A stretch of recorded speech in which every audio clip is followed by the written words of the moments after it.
Bonjour à vous communauté, eh bien j'espère que vous allez bien. Alors on se retrouve aujourd'hui pour une petite jasette en voiture. En fait, là ce que j'essaie de faire aujourd'hui, c'est le fait de ne pas placer mon téléphone avec l'écran face à moi. Donc actuellement ce que j'ai, moi c'est le dos de mon téléphone, je vous vois pas du tout, j'ai aucune idée qu'est-ce que j'ai comme angle. Je sais pas non plus, vous devriez pas avoir de soleil d'en face aujourd'hui parce qu'il fait foutrement pas soleil sur Montréal en ce moment.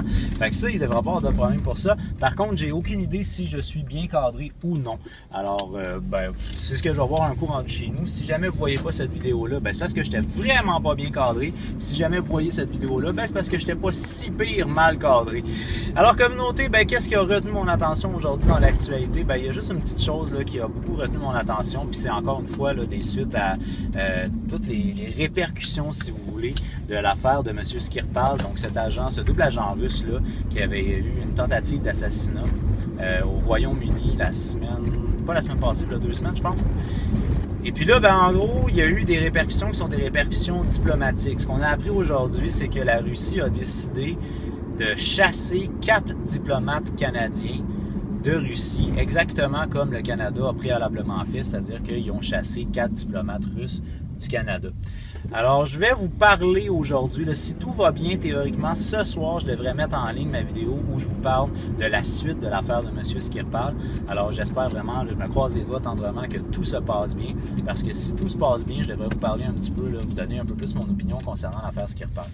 Ça devient très intéressant, surtout dû au fait que la Russie reste quand même un acteur qui est très important au niveau de la diplomatie internationale. Il y a un rôle qui est important à jouer également. Et puis là, finalement, on joue à la game à... Tu me donnes un coup, je te donne un coup, tu me donnes un coup, je te donne un coup. Puis ça finira juste jamais au final. Fait que c'est ce qui fait qu'au moins, on peut toujours dire que les Russes ne vont pas donner un coup plus fort. C'est-à-dire que des fois, on voit ça, on appelle ça l'escalade. Donc s'il y a une escalade qui se donne, des fois, ça peut même aller jusqu'à des conflits armés, s'il y a une escalade au niveau de la diplomatie. Mais par contre, là, il n'y a pas d'escalade en tant que tel. On fait juste donner exactement la même chose au change. Fait que c'est ce qui fait qu'il ne devrait pas avoir théoriquement de conflit armé qui va se donner entre la Russie et un autre gros pays d'Occident. Puis de toute manière, c'est pas quelque chose qui est non plus très souhaitable parce que la Russie est un pays qui est militairement parlant puis au niveau des missiles beaucoup trop puissant. Fait que ça serait vraiment pas souhaitable de rentrer en guerre avec un pays qui serait aussi puissant que ça. Puis s'il fallait que ça soit les États-Unis contre la Russie, ça serait juste terrible là, au niveau de la guerre que ça causerait. Également, on a vu cette semaine la Russie qui a fait des tests de missiles à longue portée. Fait est-ce que c'est en lien avec les divergences qu'on a actuellement au point de vue diplomatique?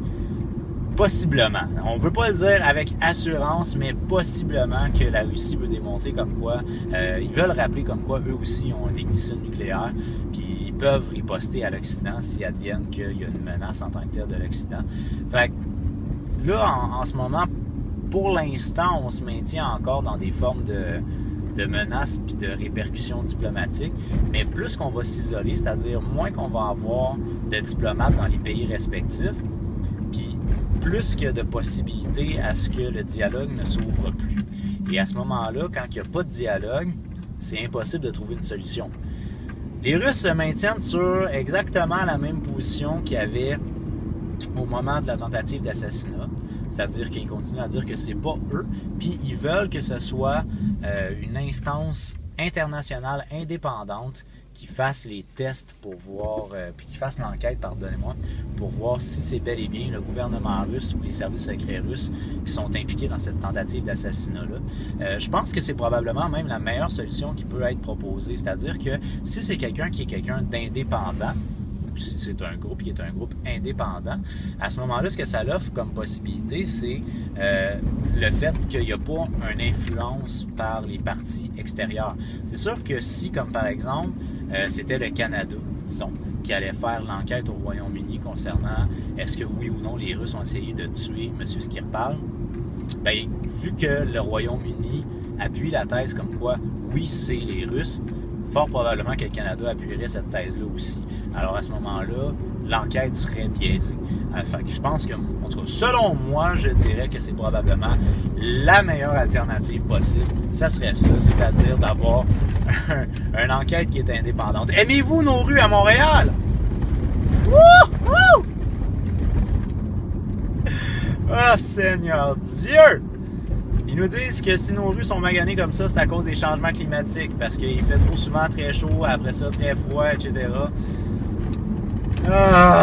C'est mal entretenu. Bref, alors c'était ça mon point au niveau de l'actualité internationale communauté.